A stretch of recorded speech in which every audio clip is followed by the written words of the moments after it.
Hey, Real Green Ninja here. The video you're about to watch is a supplement to the existing tutorials and help videos already available on the Real Green website. I do take a more casual approach because I'm presenting this information as I would if you called in, although I may have a little fun with it. This video is based upon the information I, as a Real Green technician, would provide using my experience on the help desk. This video was created on my own time to assist with areas of the software that may be waiting for an official help video or tutorial.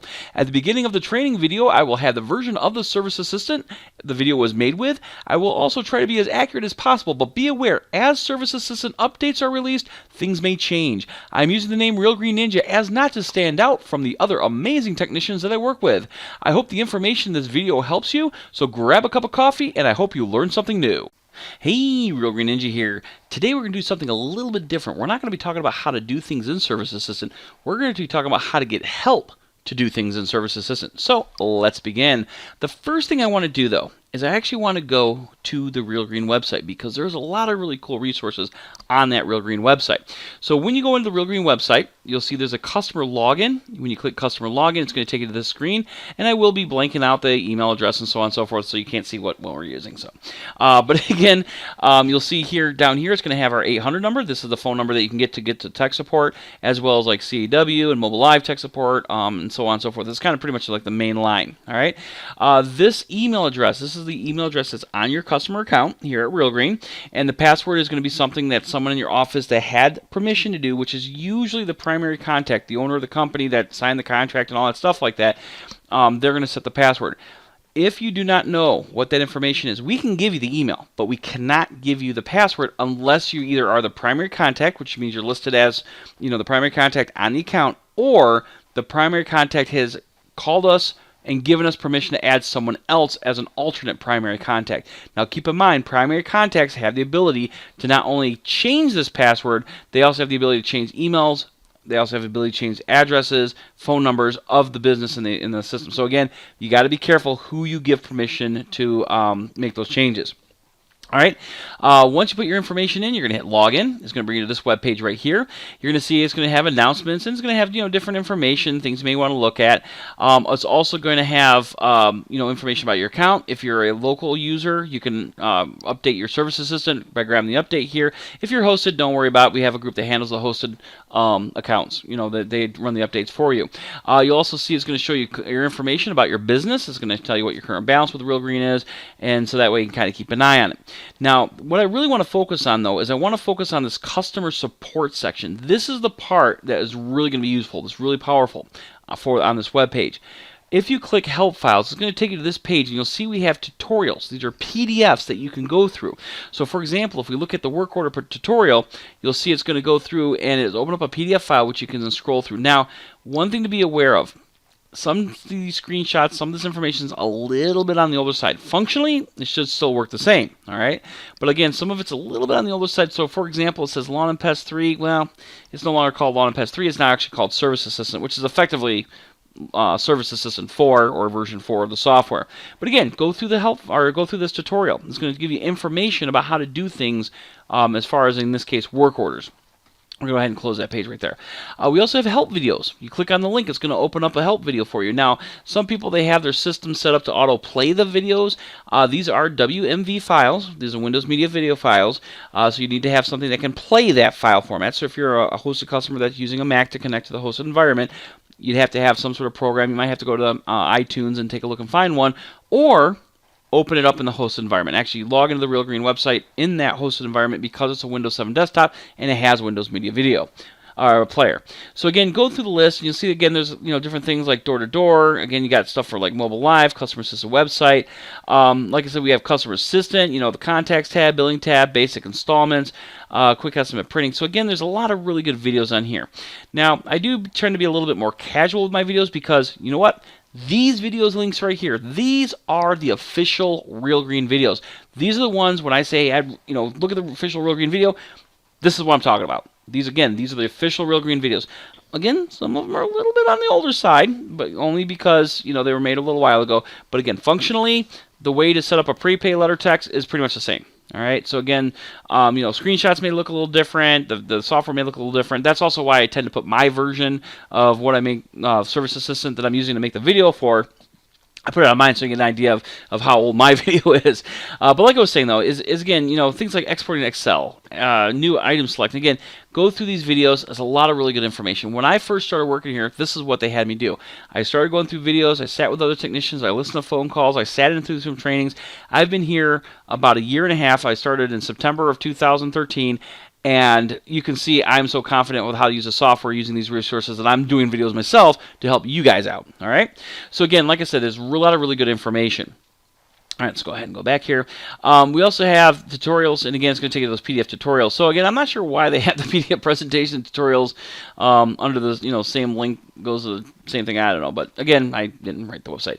But as I was saying, is there's a lot of good information. We also have a copy of the help file. Again, this is the help file that's in Service Assistant. So if you open up Service Assistant, I believe the new main page is Measurement Assistant, but again, this is the Service Assistant help file. And you can click and you can do a search. Let's say you're looking for information about installments. Okay, and then hit the little search icon there. It's going to do some searching, and it's going to show you any article that deals with installments. You'll see there's the installment screen. Again, go through it. Take a look at what it says. There's going to be stuff in here that I might not have in my video because, again, I try to be kind of thorough, but again, I'm trying to make it so at least you got the basics down to be able to do what you need to do. Let's go ahead and close that tab. There we go. All right, now another thing that's on this website, and again, you have like CAW help and QA and stuff, is you have the ability to enter an online support call. This is a very, very powerful part of this website because it allows you to send a request for help without having to call Realgreen, the 800 number.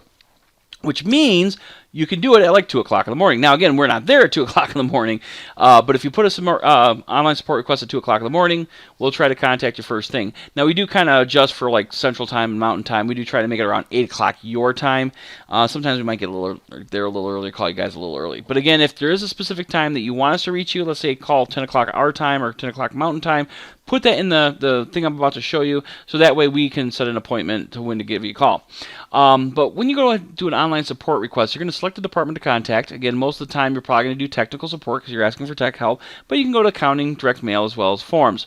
So you're going to do direct support. You're also going to select a topic. This is a required field.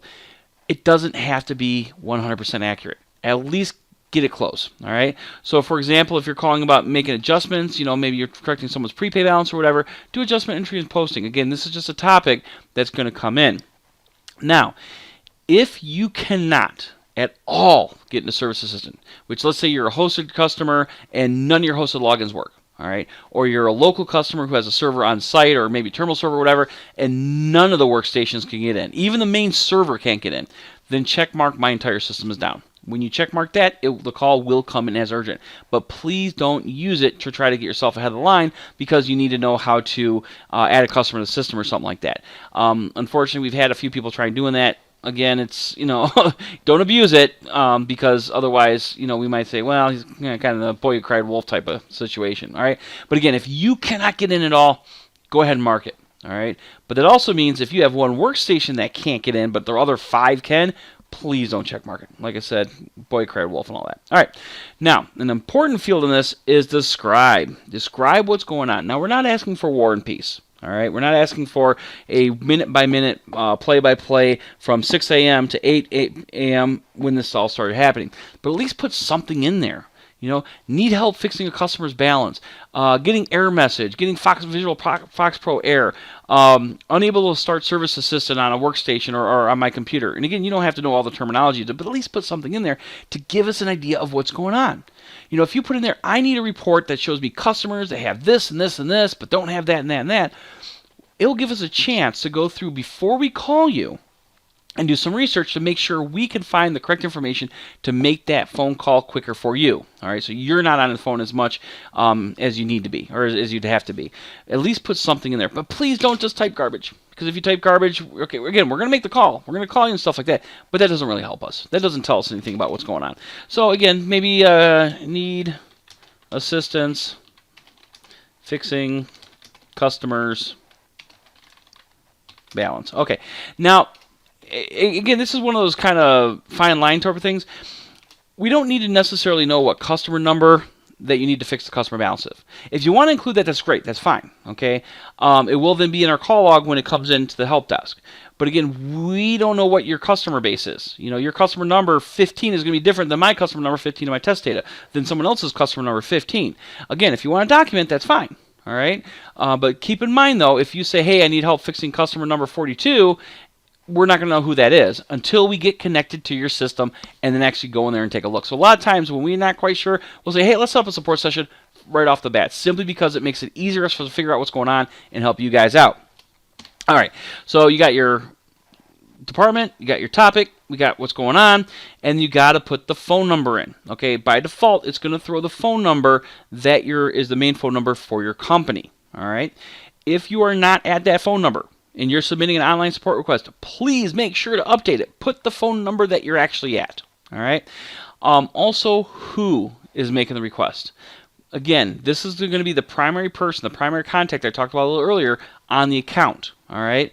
So again, please put in who is actually making the request, because otherwise, let's say John makes a request. All right. And Ashley is the primary contact on the account. We're going to call up that phone number and say, hey, this is Real Green Technical Support. Can I please speak to Ashley? Well, guess what? Ashley's going to have no clue what's going on because she's not the one that placed the request. So again, please make sure the phone number and the person is correct. Once you have all in there, hit place call. I'm not going to do it right now, only because I'm currently logged in with our login that we use for getting downloads and looking at different things in the website. And again, if I hit place call, it's going to send it right to the help desk. It's going to submit a support request under the account that I logged in with and everything. All right. So again, be aware that you want to make sure the information is accurate. So we're making sure we're calling the right person. We're not playing phone tag. We're not getting different, going to different branches and stuff like that. Again, make sure you put that information in there. It makes it easier. Now, when you place the call, it will tell you how many people are waiting ahead of you. Now, that also includes things like mobile live calls as well as CAW calls. Those are different help desks in Real Green. So don't let the number scare you. I mean, if it says 150 calls, that's quite a few calls. All right. Again, during the wintertime, we get really, really busy. But like I said, keep in mind some of those might be CAW, some of those might be mobile live. But we will try to contact you. All right. Again, in wintertime, we tend to be busy, but we will try to contact you as soon as possible. We'll go through the list. We'll get, bam, bam, bam. But keep in mind, though, during the wintertime, it might take a little while to get a hold of you, only because we're really, really busy. And that's perfectly fine. Okay. Don't worry. But like I said, we will try to contact you before the end of business day. Now, of course, that includes calling and leaving a message saying, hey, this is Real Green Technical Support. I was trying to reach Ashley. I'm sorry I missed you. If you still have a question or issue, please call us back, 800-422-7478. All right? So again, we will try to contact you. All right? So that's why it's important to make sure that phone number's in there, because if we leave a phone number in your general voicemail box, well, guess what? It's going to happen. We're going to leave that voicemail. You're going to say, hey, why hasn't Real Green called us? Well, it's again because we left a voicemail on the phone number that you weren't at the time. Also, if you have an alternate phone number, like if we try to contact you with the phone number here and you have an alternate, put that alternate in there. Okay? If busy, please try. And then like 555. Again, put something in there so we can try. If we can't get you the one number, at least we can try at the other. All right. So again, things happen. Once you have all in there, like I said, place call, and we'll send the call in there, tell you how many people are ahead of you, and so on and so forth. Another thing you can do is you can get to the online support, the realgreensupport.com website. This is the website you can log into, and again, opening a new window. Then you can put the session key in. Allows us to connect to your computer, see what's going on. And then we can go from there. You can also, I usually just tell people, go to realgreensupport.com. You just open up a web page, go to realgreensupport.com, and they'll be able to go in there and we can get connected and try to help you out there. Another link that they added a couple months ago, and I'm really happy to do because it's really helped, feature request. If you have an idea about the software, something that is the way it works, you'd like to see a little bit of change, maybe have another field added or something, put in a feature request. This will actually email the programming department directly. I can't promise that they'll do it, though, all right? But at least you put it out there that you know, or that they now know it's a feature someone liked. Because here's the thing is, it might take 5 minutes for them to change. They might have to rewrite half the software to change. So again, can't guarantee it, but at least if you throw it out there, they know it's something someone wants, all right? I have seen people put in feature requests that did get implemented in future updates. All right, so again, they do pay attention to that. A lot of it does have to deal with how difficult it would be to add that feature, but again, at least throw it out there. All right, you'll see there's also webinars. Again, you can sign up for those. You talk to the sales department. I don't know all the details because, again, I'm tech support. But again, you can get webinars and stuff like that, as well as they have PowerPoint presentations from users conference. I always tell people, make sure you got the software installed. So if you want to watch the PowerPoint presentation, you got to make sure you have PowerPoint installed to watch it. All right, but at least they had some good information from the users conference. There's some marketing tools. You have the Word templates, marketing tour, email marketing, mobile device, and so on and so forth, documentation and stuff like that. So again, this on the website is a lot of help resources for you. Like I said, of course, you got the 800 number. If you ever need help, give us a call. The 800 number will help you out. Now, those are the help resources outside of Service Assistant, okay? Inside of Service Assistant, we have a lot of help resources as well, all right? One really cool feature, and I thought this was really neat. If you go to a screen, let's say the invoices screen right here, and hit this little blue circle with a question mark, it will actually open up the help file. Now, that's going to be down here at the bottom of your screen. Let me do a little shift here and make sure I don't, where is my centerpiece? Oh, I don't know where it is. Okay, can I expand it? Okay, there we go. See, it's going to open up the help file down here at the bottom. There we go, a little peek there. Okay, and then when you click on it, it will open up a help window. Like I said, sometimes it says LA3 help, but it is a Service Assistant help. But it's going to take you to, ooh, that got really big. It's going to take you to the help file for that screen you're looking at. So if you're on a report and you want to look, what does this report do? Okay, go to the help file. So again, let's say we go to reports. And we go to, let's actually do financial. This customer balance menu, detailed balance analysis. This is a report we get a lot of questions about. Again, we're not accountants here. But like I was saying, is you pull up this report, you do a preview. Oop, I want the summary. Hold on. Customer detail. There we go. You pull up this report and like, what the heck do these mean? Go to the help file. Again, like I said, when you're on the report screen, hit the little blue circle with the question mark, and it will go through, and it will tell you information. It will even break it down, credits, prepaid customers, dollar paid in excess of amount due, and amount prepaid. So again, it's going to give you information. It might also give you screenshots, depending on what settings you choose. This is one of the most important and powerful and simplest things to give, help yourself out, because you might actually answer your question. Now again, I'm not saying don't call the help desk, but if you look at the help file, that might save you some time because you might answer your question just by reading through the help file. So again, like I was saying, is that help file is very powerful. Now, if the window has this little icon right there, the little orange circle with the arrow, what it's going to do is going to take you to that help video. Again, you do have to have the Windows Media file or player in order to watch them. But like I was saying, you hit the little icon. It's going to, then in my case, it's going to ask me where I want to save it because I don't have mine set to autoplay once I download it. But again, it's going to take me to there, which I can then download and watch. All right. What else? Oh, if you also click help here, again, if you hit help topics, it will take you straight to the help file. And again, it's going to take you there, and you can hit search, do a search for what you want to look for. If you hit help and then online help videos, it's going to take you to the web page that has a link for the videos. If you hit the tutorials, it's going to take you to the, I think it's a login page actually. Let's see here, help tutorials. Yeah, it's going to take you to the login page asking for your login information. So again, like I was saying though, is, again, you can get to some of these pages inside service, through Service Assistant. These are shortcuts to get there. There's that request technical support. Again, you're going to have to log in and so on and so forth. So like I said, there are help resources available for you beyond the help desk, but the help desk is a good one. All right. So I hope this helps and you guys have yourself a wonderful day.